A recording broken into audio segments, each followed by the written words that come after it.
I'm Leo. You must be Nancy. May I come inside? Yes.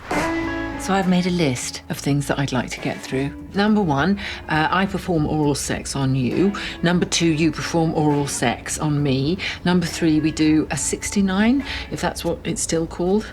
4, me on top. 5, doggy style. That all sounds very achievable. Have I booked enough time?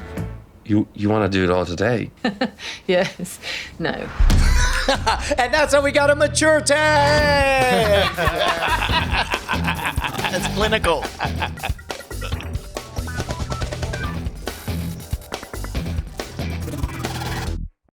Welcome to Cordkillers, the show about watching the stuff you love, when you want, where you want, however you want. I'm Tom Merritt. Hey, I'm Brian Brushwood, but more importantly, what was that perfectly family-appropriate show that we just saw a teaser for? It's all medical terms. That was Hulu's upcoming film, Good Luck to You, Leo Grand. A sexually inexperienced former teacher, Nancy, hires a sex worker, Leo Grand, to finally do the deed, and it's ever so vulnerable. It premieres on Hulu June 17th. It looks funny. The trailer's funny. I actually love a lot of other movies. I don't buy it. I love the flipping on its head of the classic all-American teen lose your virginity drama thing. Yeah. That's cool. Yeah. And to be honest, I'm surprised it was Hulu. I would have thought this would have been a Netflix or an Amazon thing before Hulu. I think it was a Sundance thing, so I'm sure there was a lot of competition. Yeah. A lot of bidding went into that. All right, let's get into money in another way with our primary target. Another way. Smooth, Tom. It would have been. You hadn't honestly reacted to it. The network upfronts are happening. That's the money I'm talking about. There's a lot of money in Hollywood, and they're trying to get a piece of it. Madison Avenue in New York trying to give the money to Hollywood. The network upfronts are when TV networks make announcements of their upcoming shows and try to get the advertisers interested in committing to buying ads. Some waves were made in the industry when Fox did not announce its fall schedule at the upfront. In fact, most of its upfront was recorded. They just played a video. Both of those things would have once been unthinkable, which made me wonder, what role does broadcast television play these days? On Sunday, Peacock streamed the Billboard Music Awards.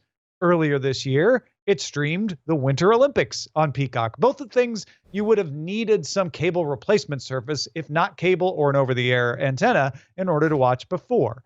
Streaming services are increasingly taking on live broadcasts like award shows and sports. Local news is showing up on the streaming services. Paramount Plus has a lot of the CBS stations. Peacock has a bunch of the NBC stations. A lot of those stations have apps for themselves. So, Brian, what do we need the broadcast network for? I mean, I'm not talking about Bravo and USA and Showtime and all that. Like ABC, NBC, CBS broadcast primetime television. Is it even necessary? Can it all just go into the apps? Well, before we get into the weeds of branding, let me state, as far as infrastructure alone goes, yes, we absolutely need broadcast television stations. Imagine, I don't know, let's say a bordering country were to try to start a land war with us and knock out our 5G towers or whatever. We'd have a hard time streaming all of our content or what have you. Well, but if they knock out the 5G towers, wouldn't it be easier to knock out the TV towers too? If they could find them. Only a few of those. They're easy to find. They're big. Okay. All right. Well, let me try this. Your face. No. That is right, Tom. You did devise a scene where that exactly would not work. Congratulations. No, here's my point is like when the freezes hit and when internet was lost here in Texas, I got in my car and I turned on AM radio, right? Sure. There's something about the ubiquity. So technologically it's a backup. Boom. But let's get past that. Let's say we set up an emergency broadcast network and we keep things going. Do the actual like shows need to show up? Is there a need for the upfront presentation of like, buy the fall schedule? I remember back in the days when the fall schedule was my favorite TV Guide issue. I would buy that issue of TV Guide and look at all the new fall shows. You don't even need those channels anymore. Well, think about it this way. the reason we have the upfronts, when we have the upfronts, is because of the fall season. And we have the fall season, a new slate of premieres, because that's going back to school, that's hitting another rhythm, that's for all the reasons. When we change times, it's in between various holidays, when people reliably will be there at a certain time to tune in to certain things. I don't think any of that changes. And the upfronts, it's kind of two questions. One question is, do we need the upfronts? The other question is, do we need broadcast? As far as broadcast, I think of broadcast television as the same value as a hardcover book or a theatrical release. Materially, it does not affect me in any way because I'm reading the paperback when I'm a kid or the audiobook as an adult or as streaming as an adult with kids. But there does have to be a first premiere experience. And to be honest, Tom, let me turn this first question back to you. When it comes to whether or not we need broadcast television full stop, can you think of a better prestige way to premiere high quality, very expensive, well-produced television content? Yeah, HBO Max. Yeah. As like a premiere, like this at 8 o'clock. Like flat out, if you don't have it, you don't see it. Like that. I mean, that's the way streaming Tell works. me what broadcast television shows people are talking about and watching. The Super Bowl. You can get that. You can get that on the streamers. That's correct. They all stream the Super Bowl now. Okay, so you're now president of the Super Don't Bowl. need broadcast TV for that. And more eyeballs. The premise here is that eyeballs are moving to streaming. They're not sticking around. But discovery of eyeballs remains the provenance of broadcast. Does? Yes. You tell me which people.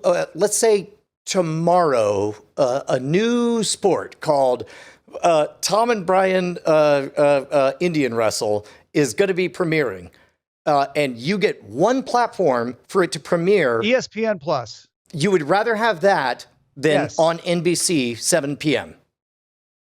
Well, okay. I don't think I'm going to get NBC at 7 No. p.m. I'm giving you whatever you want, Tom. you're the saying, one like, who this- seems this to is- feel like broadcast has no value. I'm smiling because I'm doing the disingenuous thing. No, I know, I know. But you see what I'm getting at here.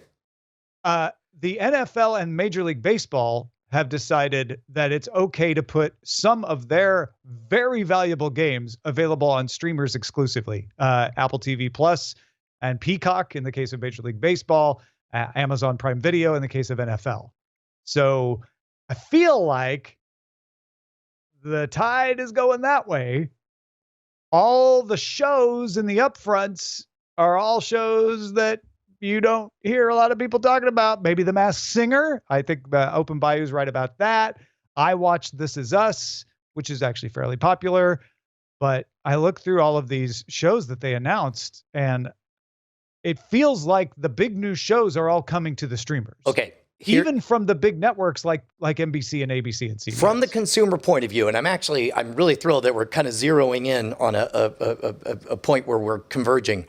From the consumer point of view, I agree. I cannot remember the last time I turned on a television for appointment viewing over the air, or even tried to stream outside of a major weather event, any kind of broadcast, anything. However, everybody listening, and you, Tom, imagine you have something that you've worked for 15 years on, and you finally have 8 episodes of it.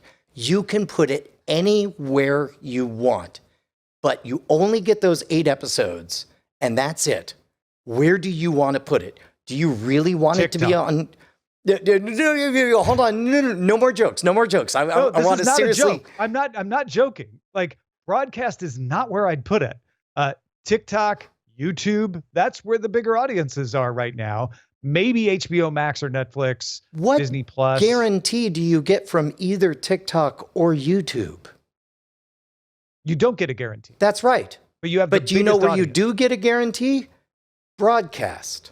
You mean a guarantee of money? Then yes. A guarantee of eyeballs. No, a guarantee. Those eyeballs are going away. That's my point. Okay, today, Tom, we're not talking about in the future. I mean, right now, the most important thing you've ever made. You want to put it somewhere where it will be displayed. Do you want it to be all of the opt-in places want it to be on or the HBO. one opt-out place? I want it to be on HBO, and most TV producers are the same. They want it to be on Netflix. They want it to be on Disney Plus. They're not putting it on broadcast TV. That's becoming a graveyard. Well, first of all, nobody puts anything on TV, broadcast TV, except for the TV stations. They're the ones who, if you had a deal in the works with Netflix and ABC came to you and they said, we think your stuff is so good, it shouldn't be on Netflix. We will pay you the exact same amount as Netflix. We noticed this clause, so you're not breaking any rules. We will make it a primetime 7 p.m. show for the next 8 episodes. You would say no to that. I mean, it depends. Do I want to reach people over 50? Then I'd say yes to the broadcast people. But if I want to build an audience of young people and future people, then I'd probably go with Netflix. No, but that's just it. It's the knock-on effects, because your parents will see it, but I guarantee you the kids will hear about it if for no other reason than because Really? ABC is Name Disney. a broadcast a show that has happened to. You don't do that. Your face. I'm trying real hard, Tom. My general point is, yes, you're 100% correct. We are trending away from broadcast television and even these brands that have existed for 70 years or 40 years in the case of Fox, losing their value. But right now, today, it's a bit like 10 years ago when we were talking about TiVo stuff and offline viewing and all that stuff. It's like television remained king. I think it still remains king in terms of prestige, in terms of guaranteed reach. Because again, now if Netflix gave a guarantee that they're going to put you on the front page, that would be one thing. But they can't and they don't, and they have the flexibility to bury you somewhere. However, ABC, when they say 7 p.m. on Tuesdays, that has to happen. And you are guaranteed a certain number of eyeballs that you're never going to be guaranteed on YouTube or TikTok or Instagram. How many or any of eyeballs those. is it, though? I don't think it's that much anymore. It's hundreds of thousands. What I'm worst. seeing And is you're that not going to get that from a streaming service? No, I've posted videos that have done very poorly on streaming services. You're not going to get that necessarily from YouTube or TikTok. Like you said, that's a good point about They- the guarantee. they do not right? make guarantees. Like just posting is not going to get you on the platform. But if you're going on, like with a new show going on a streaming platform, you're probably going to get that. If they put it in the equivalent of the 7 p.m. slot on that streaming platform, because there's plenty of broadcast shows that are on Saturday at 10 a.m. as well, and those don't do as well. So let me pitch this. this to Bryce, and you can tell me whether or not I'm making up a boogeyman or not. What I would Oh yeah, fear. Wolfglad99 just pointed out our central time zone bias, which I, having been raised in the central time zone, 7 p.m. being prime time. Yeah, in central time zone, 7 p.m. is prime time. I know that's weird for everybody else. Carry on. So what I would be afraid of, even if it was Netflix, even if it was Google or TikTok, none of whom are particularly famous for keeping their words, they guarantee we're going to put this out in front of everyone. They're going to have to see at least a few seconds of every teaser and come in or whatever. None of them have had a lot of success pushing things uphill. And in fact, they've all been quick to pivot away from your project. Whereas ABC, CBS, NBC, Fox, very, very rarely announces new series, 8 episodes, and then just stop showing it halfway. It does happen, of course, but it is rare. So I would rather take more of the sure thing. Bryce, am I bonkers here, or does Tom's face look super weird?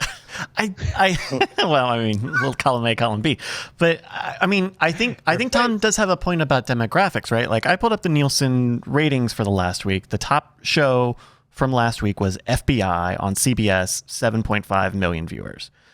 That's a good number, and I think if that's the demo that you're looking for, I think that's right there for you. I think that there is a lot of TV primetime space still.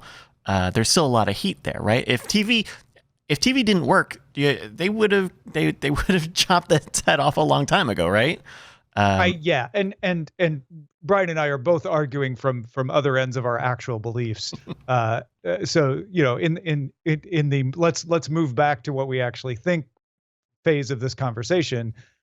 Yes, broadcast television programming. Again, I really wasn't trying to talk about the idea of appointment viewing or the broadcast towers or anything like that. I was like programming. The programming that goes on ABC, CBS, NBC, Fox is still viable. Otherwise, they wouldn't be doing it. You're absolutely right, Bryce.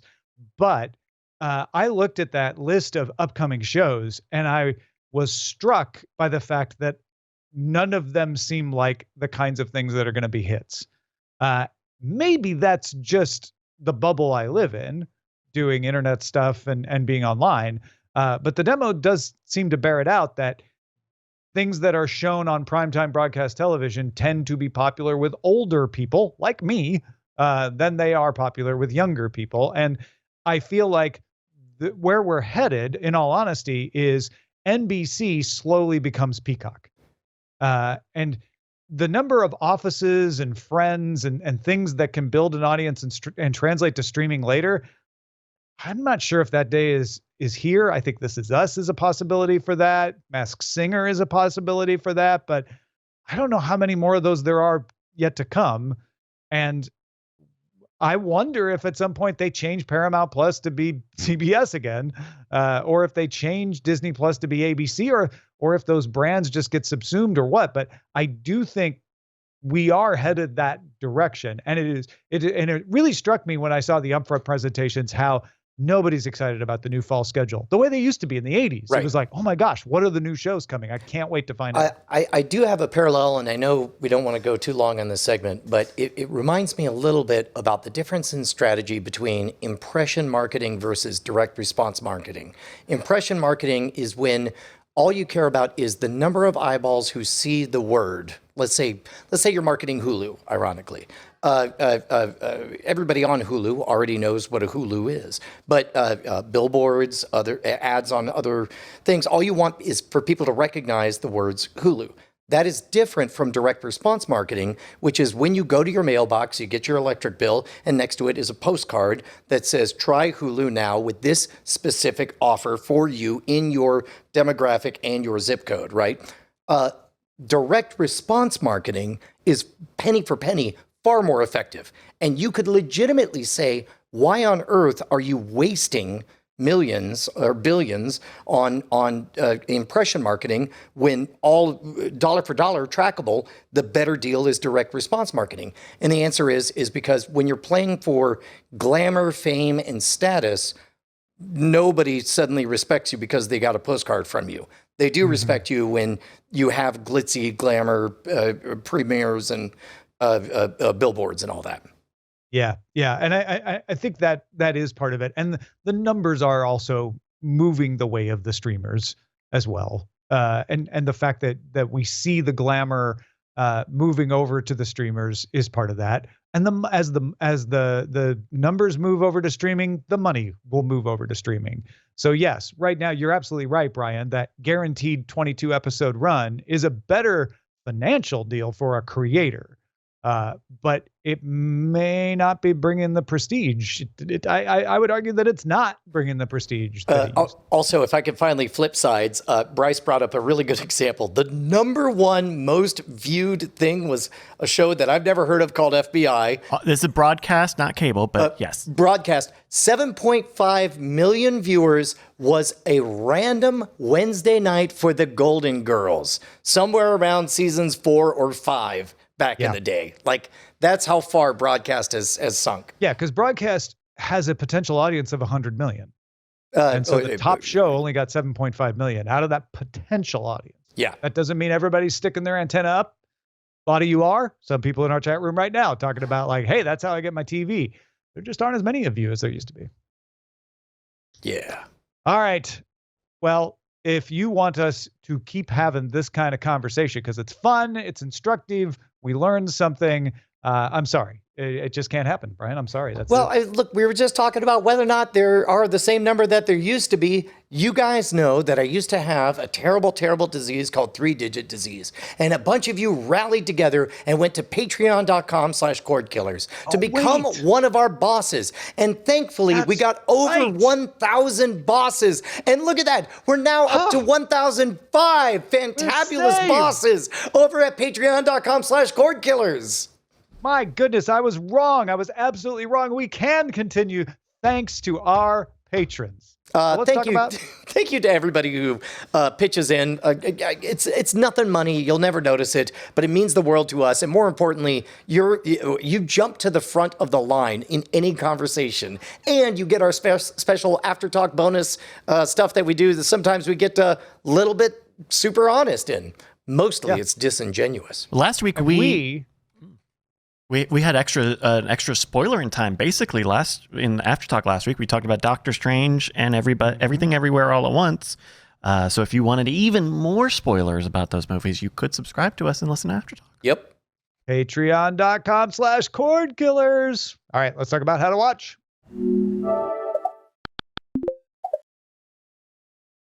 We've been talking about Netflix changing its mind on things as competition heats up, the economy slows down, and it lost subscribers in the United States.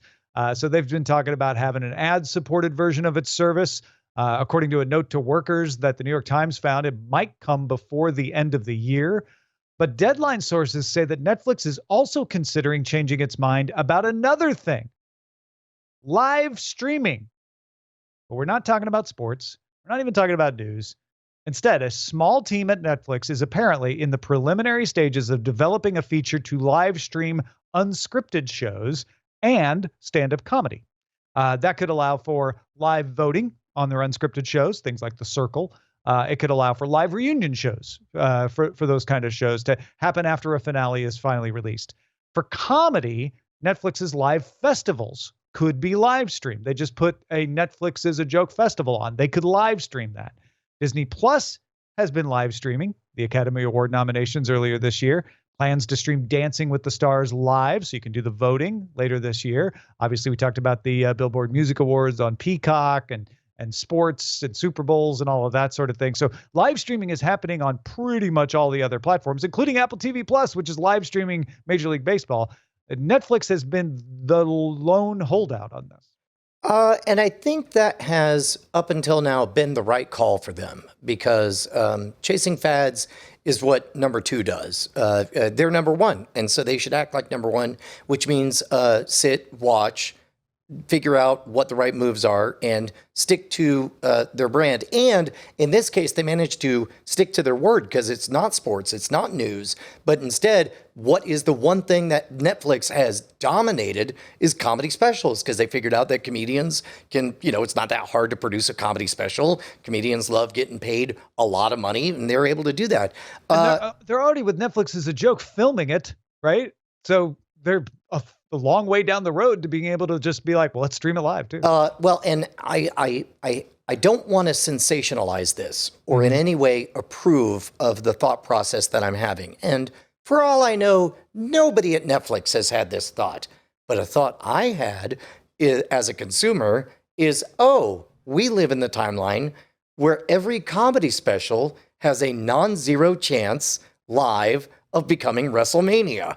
And now that that's the case, seems to me that's a good time for Netflix to get into it. I hate everything about everything I just said, but I guarantee dollars are going to be made on it. I guarantee you that Netflix says that is absolutely not why we're deciding to live stream comedy. That's what I would say. But maybe we don't mind. I mean, maybe that's not why they're offering it anyway, but But I can't say it's not why I wouldn't tune in. I didn't order a cheeseburger, but you put some cheese on my burger by accident. It's fine. Fine. I'll take the cheeseburger. Yeah. Also, a lot of people are jumping the gun. In fact, Sarah Lane was talking about this on DTNS today. The idea that Netflix might do Pluto-style channels. That's not what this is about yet. It's fine to speculate. Like, maybe this will lead to that. But this is very much we want to have the ability to launch a show when people can vote on it, right? And so we are dozens of steps away from them like having a Stranger Things channel or doing Netflix channels on Pluto and nothing like that is in the cards from what I'm reading here. This is Netflix saying, you know what, maybe we should have some appointment viewing for comedy and for reality. Keep in mind also Netflix originals. Think about competition shows like Nailed It or what have you. Yeah. Imagine or even imports like the Great British Bake Off or whatever. It leads up to this one live finale event or whatever. And we talked if they were going to do sports, it would make sense for it to be F1 or something like that. Yeah, they're sort of mixed messages on sports. They're like, we wouldn't mind having sports, but we'd want to control it, so probably won't get sports. One last thought when it comes to the comedy specials, it's yes to all of that, but on top of that, think about something like the long-form improv comedy of Middleditch and Schwartz, where it's amazing enough what they do because you believe that it's all thought up in the moment or all that. But if it were live, if let's say they're up to season 4 or whatever, and then it's like, now we're going to do a 2-hour thing live, and you'll know it's live because it'll be warts and all. It's a great finale, folks. You can't believe it. Yeah, absolutely. So I think it is interesting to see Netflix feel the pressure of competition and thus start to figure out, what are those things that we dismissed as not worth the effort before? I think it would be I had a whole rant on this in our Discord the other day when this news came out, but I would love it if Netflix did something completely different with their live streaming. Like, okay, imagine this, all right? Netflix Live, it's a button in Netflix, it's a channel, but every day is a different idea, right? So Mondays, first episodes only, and it's all day. It's just the first episodes. Tuesday, we're at the movies, and you're just watching movies. Like I would love for them to do conceptual days of programming blocks like this, and like chop it up into 6 or 12-hour blocks and run it multiple times for different time zones. But like they've got a lot of stuff here, and they can do something beyond just serving people an HLS video feed. Like you have all of the content, people already can download it. So really try to do something different with it. I would hope. So that's great. That's a very cool idea. I love that idea. It's nowhere close to what this story is about, unfortunately. I hate saying that, but it's my job to say that. Yeah. So like this is about a live stream so that you can vote live. It might not even be a live broadcast, really. It might just be at 6 p.m. Eastern, they show the latest episode of The Circle, and then you can vote live during that stream. Then that'll affect next week's. And it could be live and affect things within the show too. They might do that. That seems to be what this is contemplating. Or like Brian's been talking about, you have an improv special on stage at a theater, and that's live streamed and then available on demand. There's only one other thing that is wild speculation on my part, which I know will annoy you, Tom. But Meryl Barr correctly points out in the chat that Shudder already does a version of like they brought back Joe Bob Briggs, the Elvira style live presentation. I could imagine Netflix doing a 4-hour event called An Evening with Jordan Peele. And it's him live teeing up bits and what he loves about them, all from within the Netflix catalog or whatever. Now that is a little closer to what they're actually developing right now. So that could be a second or third step down the road from this. But we aren't talking about, linear streaming of recorded episodes, at least yet. I mean, give them a week. They're changing their mind on everything. So, by the time you hear this, that might be wrong. But that's not what this story is about anyway. Also, Bryce, I don't know if you're joking when you said what's Shudder. I know what. Okay. Hey, I don't care what Shudder's doing. Like, it sounds like a good idea. Let's steal it. Yeah, right. There can be more than one idea of someone hosting a. That's the last mover advantage, is they get to sit and watch, and they get to buy the Nielsen data on how well that's working for Shudder. They get to look at who the most popular characters in their Netflix catalog are, whether or not they can mix and match Netflix licensed or original properties, and set up these kind of things. So it's always such a joke that the Empire is last to show up, but that's the luxury they have, is because all of the people with nothing to lose are taking all the risky decisions. All right, let's talk about what to watch in Under Surveillance. Not like real estate. It's all about location. Under surveillance. Speaking of Netflix, variety sources say Netflix has approved a 6th season of Black Mirror. Casting has supposedly begun, and there will be more than 3 episodes. Last season, we only got 3 episodes. There's going to be more than that. They're reported to be more cinematic than previous episodes, maybe a little more money going into these. One reason for the long delay between the 2 seasons was that producer Annabelle Jones and Charlie Brooker left the production company that owns the rights to Black Mirror. So Netflix had to strike a deal, but apparently they've struck a deal. And so we're going to get more Black Mirror. That is pretty wild that we live in a world where talent can just walk away, theoretically, from everything and just say, yeah, I don't know, grown-ups, work it out. And then the grown-ups do. Yeah, it was risky, right? They might not have, but at least in this case they did. Yeah. Are you excited for more Black Mirror? I am, but I wonder, season 6, we're getting up there. Is this a forever franchise the way Doctor Who is? Or at some point, have we had our fill of being terrified of cell phones? I thought we might have had our fill in season 5. It seems like they said, well, wait a minute. I think we learned why you felt that way, and we're going to make an attempt to convince you that there are new ways to tell stories. We're going to be afraid of VR. I don't know. But they seem to have an idea of how to make Black Mirror for the modern age. So, How weird! How weird! Look, like, what about you? What does your gut say? Is this a forever franchise or no? This is a specialty franchise, right? This is Curb. They roll this out when we're ready for another when one. they're ready. Yeah, I agree. So I guess whereas like Twilight Zone is sort of a forever franchise that has 5-year. They're like locusts. They come back every 5 to 8 years. Whereas maybe it's one of those where it's like it's one of those. I think it's a locust. That's what Black Mirror is. Black Mirror is totally all right. I saw that on Deadline. Locusts invade Hollywood. You know what I mean? I do actually, and I think it's a really good analogy because I think that is what Black Mirror is going to be. Like it may not be as periodic as a locust, but it'll go underground and you'll think it's gone, and then it'll pop back up, and maybe it'll be good. Unlike locusts, which tend not to be something you love. All right. The BBC announced that Ncuti Gatwa of Sex Education is taking over as the 14th Doctor in the next season of Doctor Who. That's the season that will be helmed by the return of Russell T Davies, returning to the show he relaunched with Christopher Eccleston and David Tennant back in the day. And Davies announced that Tennant, as well as Catherine Tate, are going to return to the series as well. They didn't give any details how they will be used in the story. The show will be celebrating its 60th anniversary next year, so presumably it's part of that. That's the last time David Tennant returned to Doctor Who was for the 50th anniversary. So one could assume it would play a part in that. But I love David Tennant as many things, including Doctor Who, so I'm excited to see him return. And Catherine Tate is great. And that rhymes. I'm unfamiliar with this franchise. Is it a forever I'll send you a couple episodes to try. I eat locusts.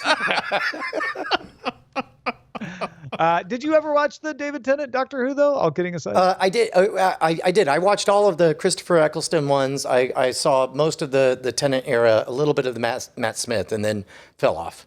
Yeah, and I think that's a lot of people's story, which bringing Russell T Davies back, which is the era you watched, and bringing David Tennant as that a was guest. the one that felt just the right amount of silly to me. Yeah. Like Christopher Eccleston had this kind of like wounded, angry pathos for the Doctor, but then they would do a story that felt straight out of Hitchhiker's Guide to the Galaxy. I can't say I preferred it because I never stuck around for the alternatives. I'll be honest, I preferred it. I thought Stephen Moffat was a great storyteller, but not as good as at showrunning Doctor Who. Although I liked Matt Smith a lot. And Chris Chibnall I had high hopes for. And Jodie Moffat's been a great Doctor Who. The stories just have been Jodie uneven. Whittaker? Jodie Whittaker. Did I say Jodie Foster? Oh my God. No, you said Jodie Moffat. And by the way, mark your calendars. Today was the day Brian corrected Tom about a Doctor Who thing. Jodie Moffat is Jodie Whittaker's real name because she's married to Stephen Moffat. I was supposed to keep that a secret, but it all came out here. Breaking news. Jodie Whittaker.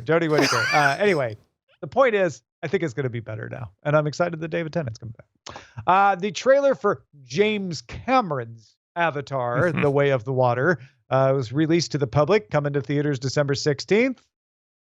Yeah, Excited? I saw this in the movie theater. I was struck by, oh yeah, there wasn't like I think there's sort of a cultural story myth that we've told ourselves that Avatar was not good.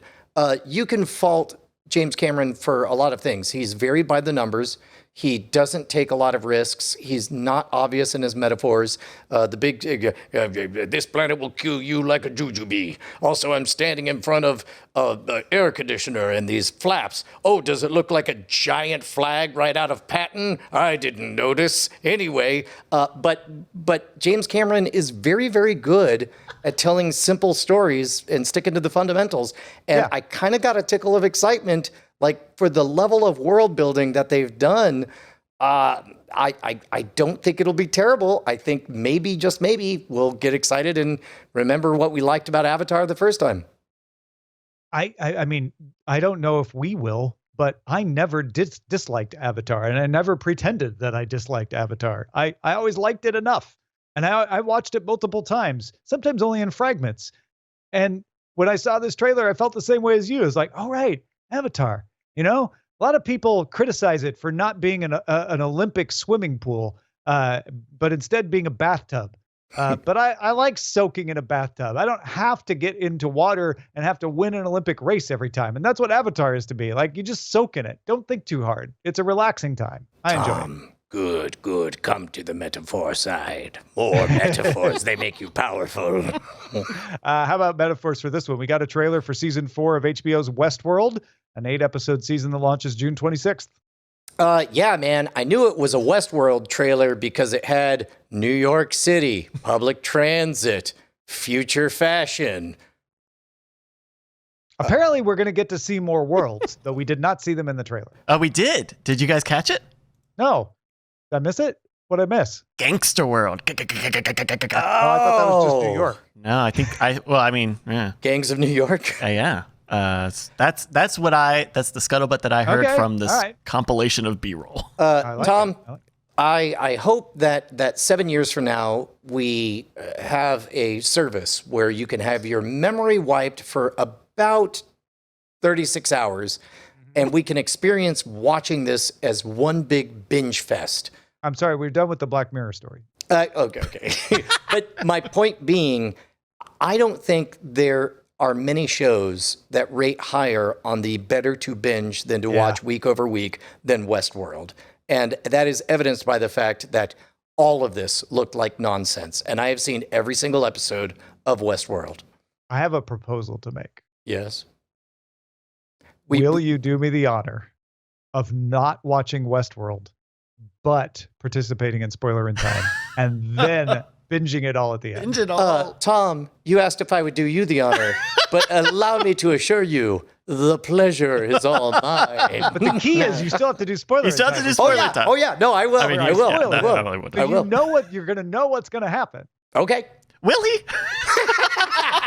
Well, exactly. You know, what's very funny is I had the same thoughts as you did, Brian, when I was watching this trailer, because I thought, this trailer rocks! This is so good! I'm ready! I don't care what's going on anymore. Robots and LA's on fire and guys with Tommy guns. It doesn't matter.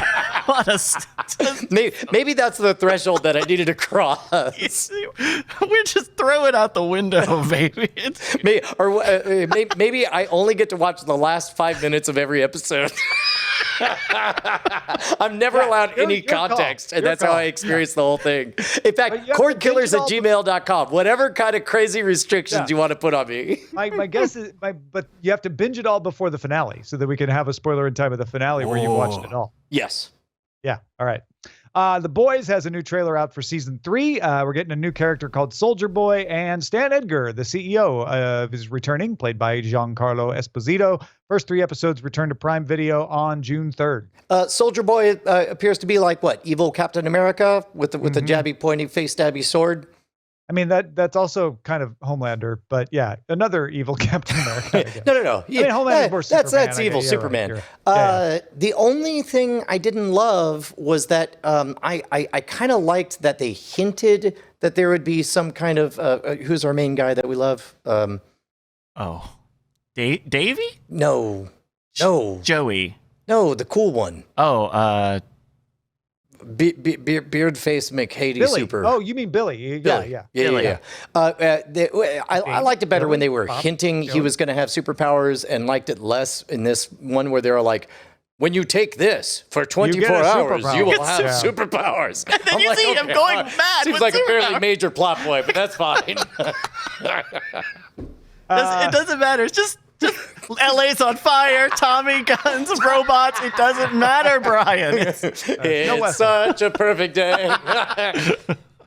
And then finally, this is less about what to watch, but where to watch it. The premiere of Doctor Strange in the Multiverse of Madness premiered at the AMC theaters in Times Square, New York, with more than 60 screenings in 12 hours, meaning that first weekend that it was out, you were never more than a few minutes from a showing, and people went nuts, saying like, this is driving out independent cinema, and why do we need this many showings? Why can't we have screens for more other things? But I know, Brian, second week it didn't have that many showings, but is it wrong for them to put it on every screen in the AMC theater practically? No, absolutely not. As a matter of fact, it's so right. There's two things. I think that the massive drop-off, 67% week over week drop-off, is an indication of the quality of the food product that was delivered in Doctor Strange. But the making it available every 15 minutes or whatever, that is an indication of the level of hunger the audience has for summer style blockbusters. Like we are ready. I mean, how excited are we for the return of movie drafts and placing bets on who's going to make money win? I mean, yes, I think that's 100% accurate and right. And I would argue that drop-off is even more of an argument for why they needed to do that in week one, really, right? Yeah, well, especially When you have all those before they've heard pre-sale otherwise. tickets, and they're what are they still- going to do with the pre-sale tickets? You got to watch it on the first day. Yeah.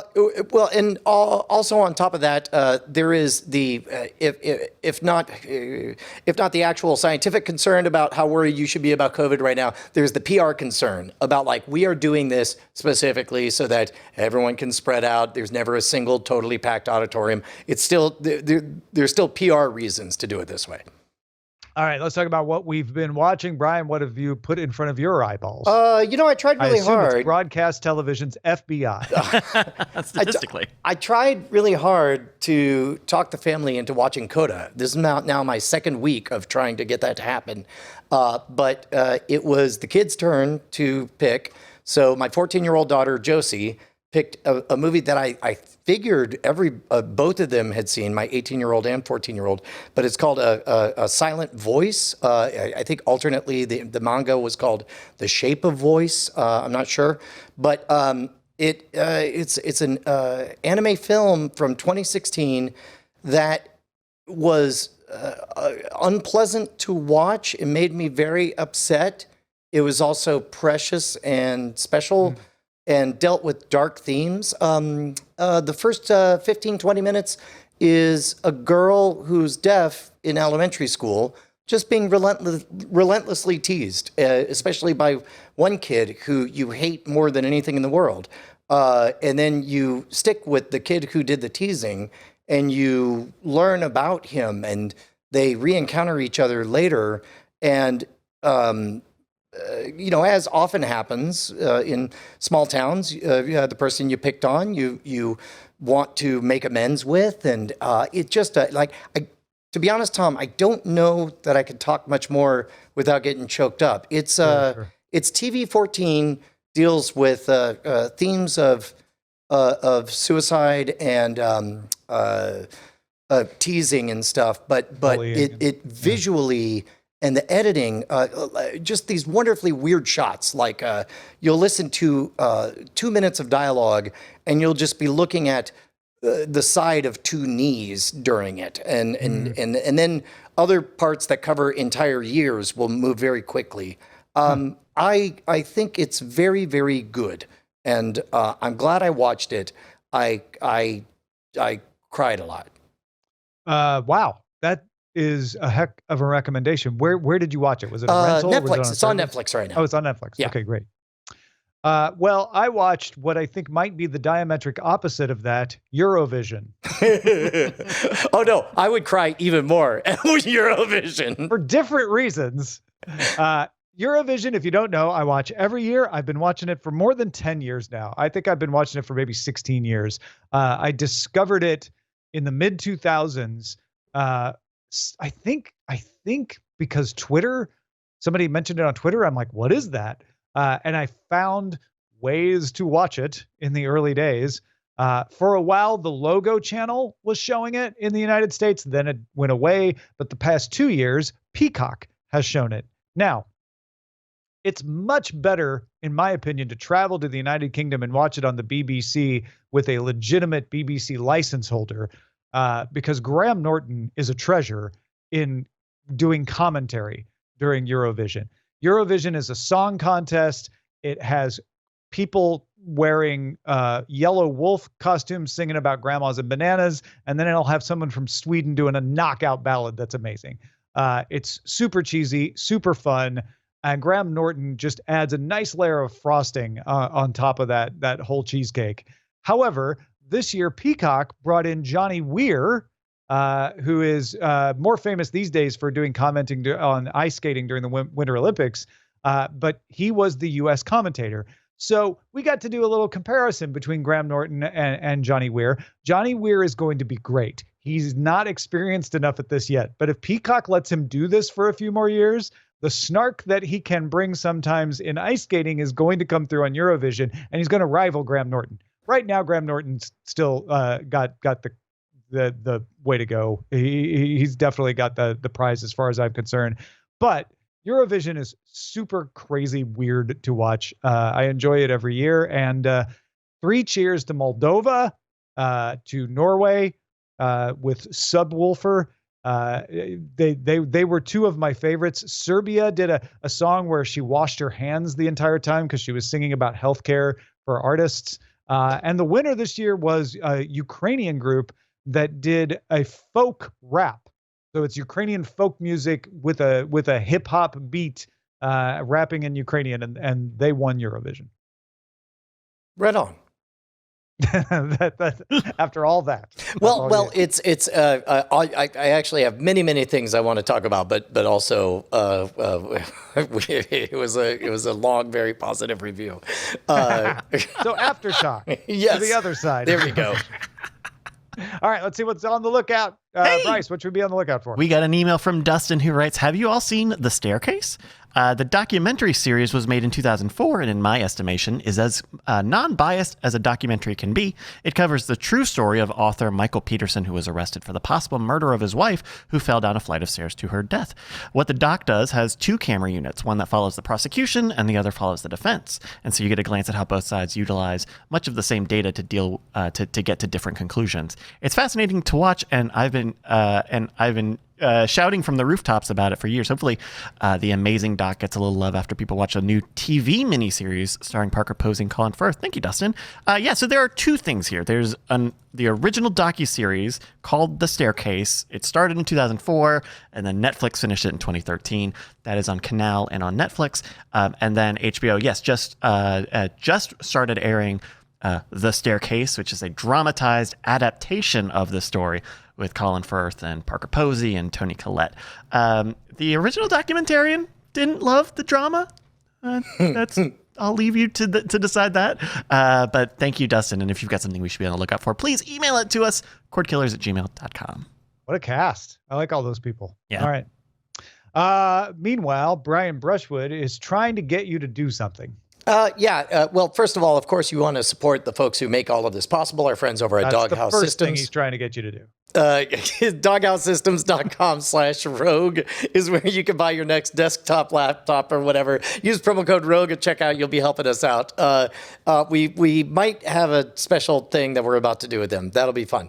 But also, we mentioned it last week. Operation Mincemeat is out on Netflix. If you watched the movie and you want to hear me talk to the director, check out World's Greatest Con. If you haven't watched the movie, listen to the first season of World's Greatest Con, watch the movie, and then listen to me talk to the director about his choices about pacing and how just how flexible the official story is. Beautiful medley of events that you put out that topic as season 1 of World's Greatest Con, and then this came out, and then you were able to talk to. It's great. Well, and people were asking like whether they got it from us or we got it from them. We all read the same book, Operation Mincemeat, and I had no idea. I'm sure we probably covered the topic of the movie or whatever, but as we were making World's Greatest Con season 1, that was just my favorite story that I wanted to tell.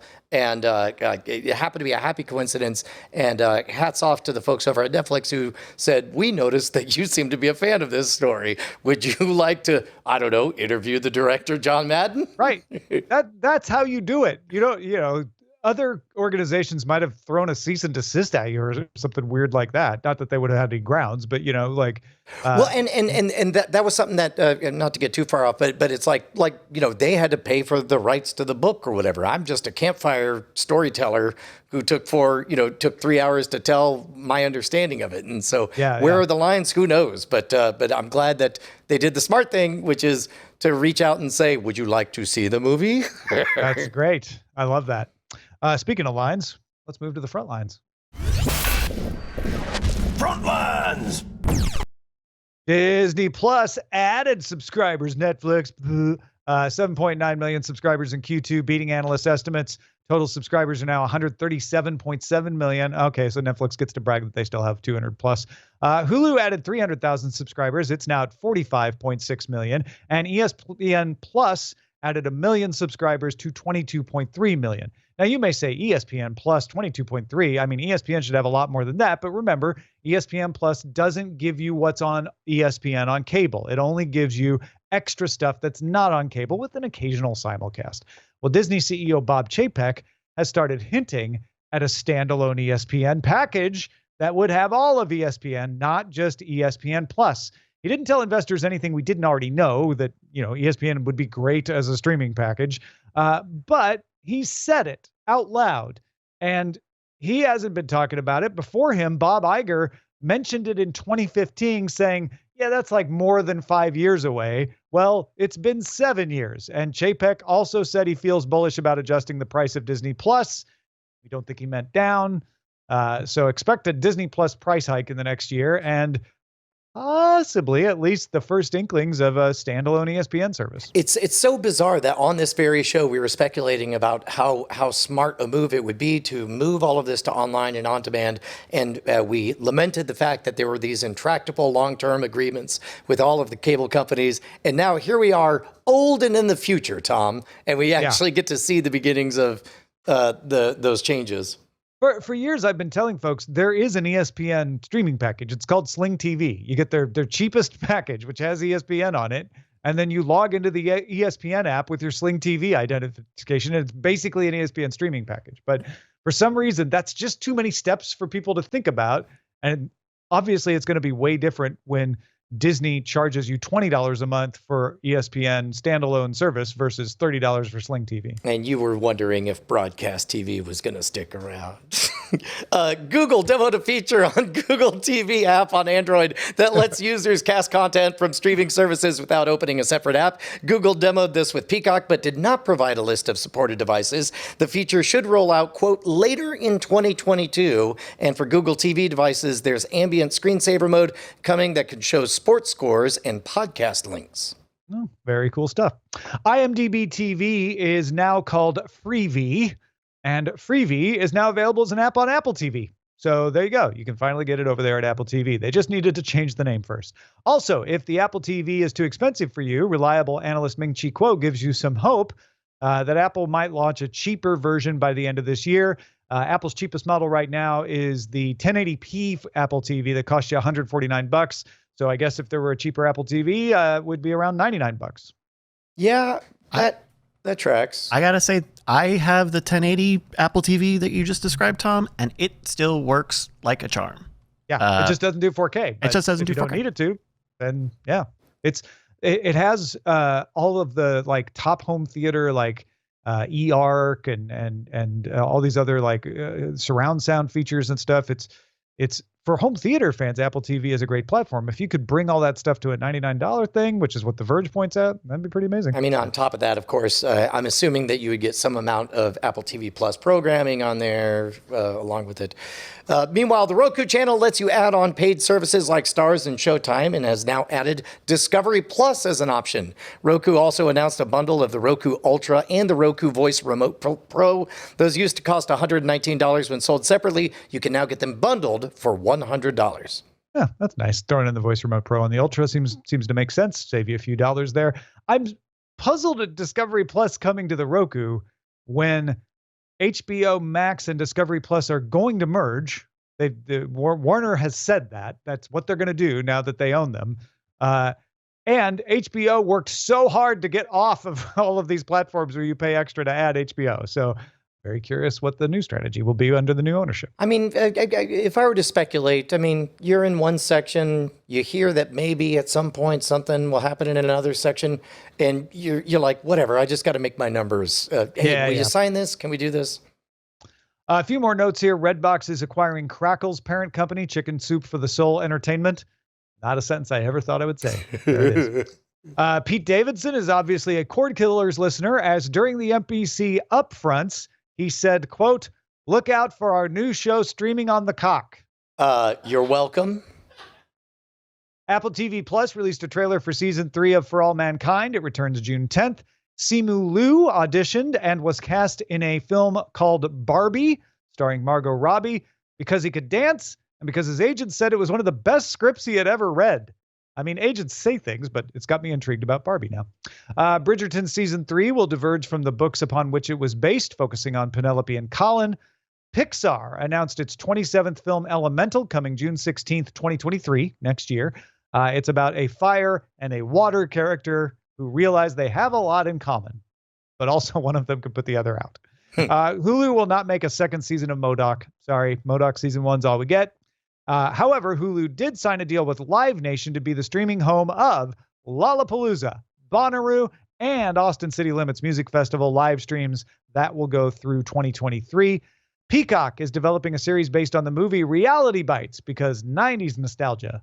And Deadline reports that Denis Villeneuve has cast the part of Emperor Shaddam IV for Dune Part 2.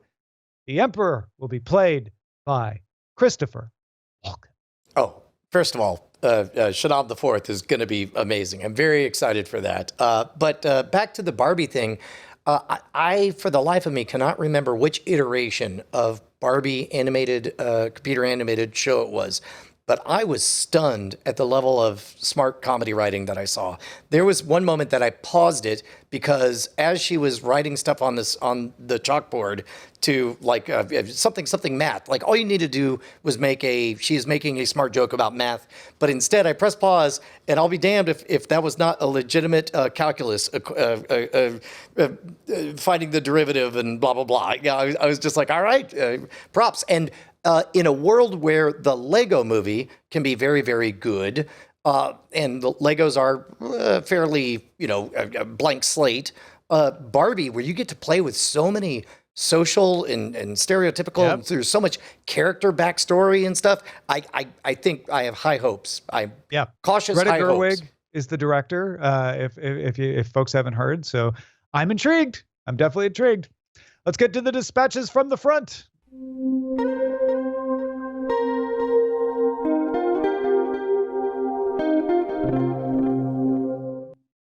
Bill writes us from somewhere near Athens, Georgia. Dear Tom, Brian, Bryce, and possible guest. Why are there commercial breaks in streaming shows such as Star Trek Strange New Worlds? One of the commercial breaks in this last week's episode was ridiculously blatant. Bill, I had the same reaction. I was like, wow, that was definitely meant for a commercial break. It ended with a close-up of Captain Pike and then went to black for like a second, only to come back a few seconds later to the exact same close-up of Captain Pike. Bill, the reason they do that is that Paramount Plus has an ad-supported tier. And so they need to have those ad breaks for that ad-supported tier. And if you don't have the ads on the non-ad tier, well, they usually just kind of flow. I guess because they had the same close-up there, that's why they put that weird black frame in, but it was kind of jarring. Yes, and on a metaphysical, bigger picture level, in the case of Strange New Worlds, I haven't seen it yet, but it seems like they're really tapping into that classic Trek nostalgia. That's so baked into the structure, those ad breaks. And that's a good point. And I think that I would hope that they enjoyed every moment of that commercials go here, so that it felt like the old school stuff. Likewise, the question, there's a lot of structural things that have echoes to this very day. For example, some songs fade out at the end. Why do they do that? Because in the 70s and 80s, the DJ needed a bed of music to talk over, to explain who you just heard and why you should listen. That's why they keep repeating the refrain for a very long time on the fade out. Now, and then it just became part of how songs go. And I think that structure of the broadcast television, back to our very first story, will thrive for a long time. Yeah. And Bryce pointed out before the show, it was a good point that they have actually aired some of the Star Trek CBS All Access Paramount Plus episodes on CBS. So it's helpful to have those ad breaks there as well. I remember playing 45s on the radio, and you would write in Sharpie over and over, cold open, on any song that did not have the music bed at the beginning. Like because you would always try to be, you would start playing it. You would remind everybody that you're the crazy guy that comes on at 3:00. Coming up later, we have so-and-so. Right now, it's Men at Work. I come from a land down, and it would exactly hit. Yeah. Yeah, you'd have to, for a song that didn't have that open, which, by the way, Men at Work generally did have the open. But if it didn't have that open bed, you had to know, or you would be talking over somebody's song. And no worse feeling than talking over somebody singing on the radio. It's just not done. All right. So anyway, sorry. On the radio, on a podcast. Okay. Totally fine. Yeah. Josh wrote, "Hi team. I remember the Netflix comment that they wanted to become HBO before HBO became Netflix, but I feel they completely forgot what HBO was about over the last few years when they spent billions of dollars on content. That HBO was known for its high quality stuff and not quantity. I have no problem paying for good content, and based on HBO Max's success recently, neither does the market. All I am trying to say is if Netflix can focus on higher quality content rather than trying to cover a large base of users, I am sure they will be able to get back on track. And the most significant advantage they have is that they can work with a global pool of creators that the others can't right now, as no one is in as many countries as Netflix is." Good analysis, Josh. And I think we got a taste of that when it comes to the success of Squid Game. But also, man, oh man, you're not wrong, Josh. Boy, do I hate being wrong. And I really thought that by offering everything, HBO Max was going to dilute their brand value, but they have not. Like, there's so many Max originals that are so good. Also, another key is making sure it's really hard to find everything else on the app. Yes, it really is. I mean, they're not Apple TV Plus bad. But, they guide you. They know what you're there for. That's weird. Apple TV Plus, also high quality content, really hard to find. Awful. Maybe if you make it hard to find your content, you perceive it as better. Yes. I'm going to hide out of frame while you wrap things up.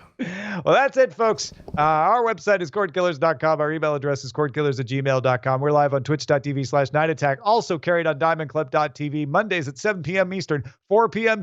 Pacific. I'm your lesser host because you can see me, Tom Merritt. Talk to you next time.